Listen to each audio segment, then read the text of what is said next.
What's up, Facebook?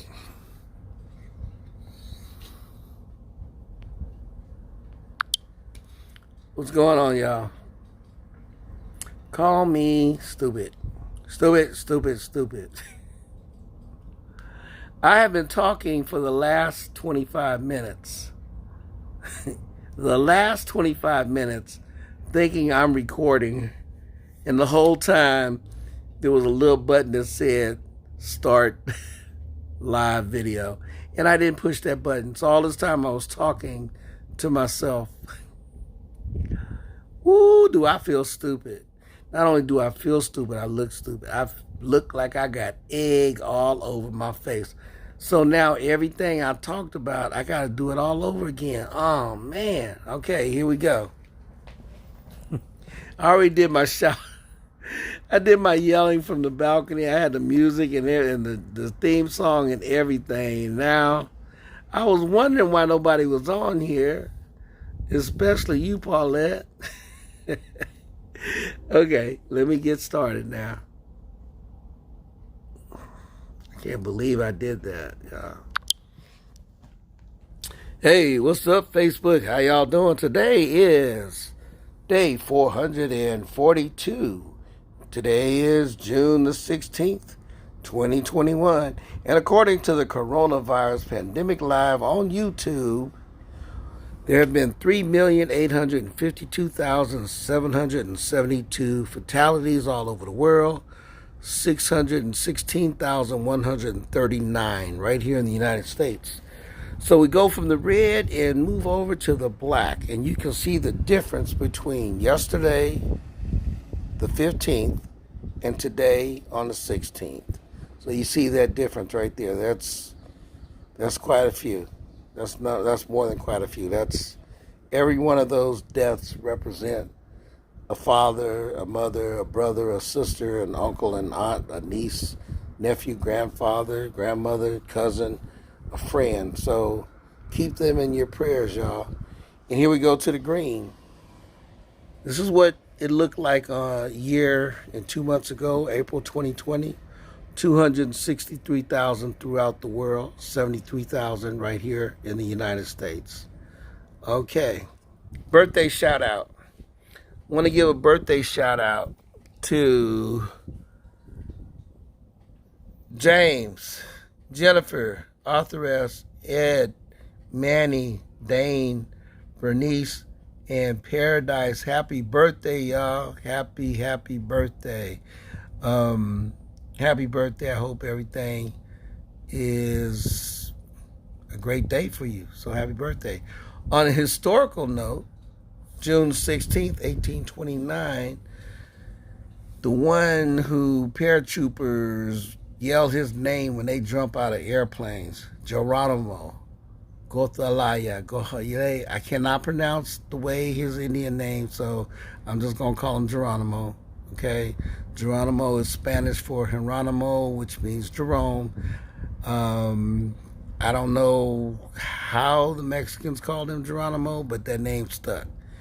Anyway, Geronimo fought the Mexican and the American army.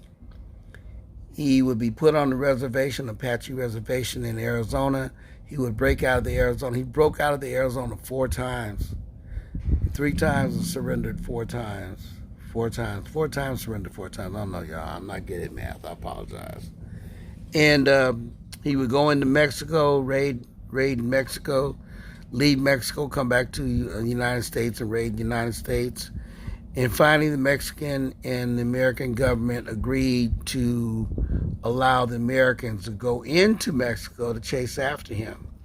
And they still couldn't catch him, but what they finally did was in 1885, they employed Apache scouts. I want y'all to remember that word, Apache scouts.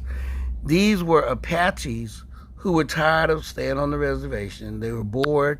They weren't allowed to do all the things that they grew up doing as young Apache warriors, because now they're living on the reservation. They're like tame Indians, and they didn't want to be a tame Indian. So when the government came and said, look, we're looking for Apaches who are willing to be turncoats, who are willing to be traders to Geronimo and Cochise and Mangus, Colorado, and all the other renegade Apaches who have run off the reservation and fighting against the Americans. If you want a job, we're going to give you a blue coat and you will go look for Geronimo. So quite a few Apaches said, hey, I need money. I'm bored. I want to do something. So they joined the Apache Scouts. And because of the Apache Scouts, they wore Geronimo down. Everywhere Geronimo went, they went. Because these were Apaches. They knew where the water holes was. They knew all the secret tricks that Apaches used when fighting the Americans and fighting the Mexicans. And the Apaches did it. Geronimo was so busy running, he really had no time to do a lot of stuff that he wanted to do. He started off with 25 men and 10 women, and even the women were warriors. They would fight too, although there's one warrior in particular, one female warrior in particular. I cannot think of her name. I apologize, but she was bad. Okay, but yeah. So finally, the Apache Scouts sent an emissary to Geronimo. Geronimo and his band of 35, they were surrounded.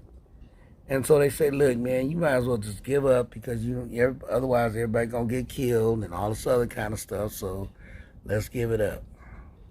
So Geronimo figured out, okay, yeah, I'll do that. I think Geronimo probably thought they was going to put him back on the reservation and he was going to take off again. I think that's maybe what Geronimo was thinking. I don't know. So they took him, but instead of him going to Arizona, back to the reservation, they took him and sent him to St. Augustine, Florida. There's a military prison there where they had also put the Seminoles and the Black Seminoles from their war with the United States Army. And it's probably one of the worst prisons you could think of to put indigenous people who are used to roaming everywhere, and now they're stuck in this little fort where it's decay and everything else. So he sent them there, and on the way to Florida, they put Geronimo on display like an animal in the zoo. Every town they went to, they made sure they showed Geronimo. Geronimo decided, let me make some money off these tourists. So he would sell the buttons off his coat and sell it to the white people who just loved Geronimo. I mean, and then he would get back on the train and he'd sew more buttons and then sell the buttons again off his coat. Anyway, he ended up in Florida. Eventually, he ended up in Alabama, and then back to Oklahoma. The whole time he was a prisoner of war of the United States Army.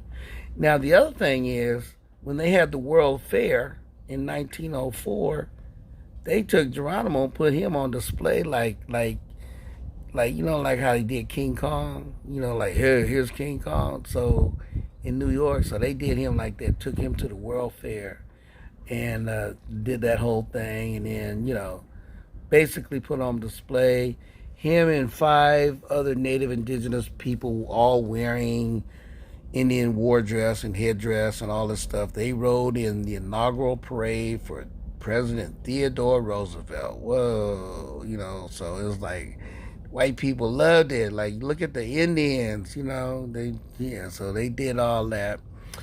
And then eventually they sent him back to Fort Sill, Oklahoma, where he would end up dying in 1909. That says 1904, but it's really 1909. I'm sorry. So he ended up dying in 1909 as a POW, prisoner of war.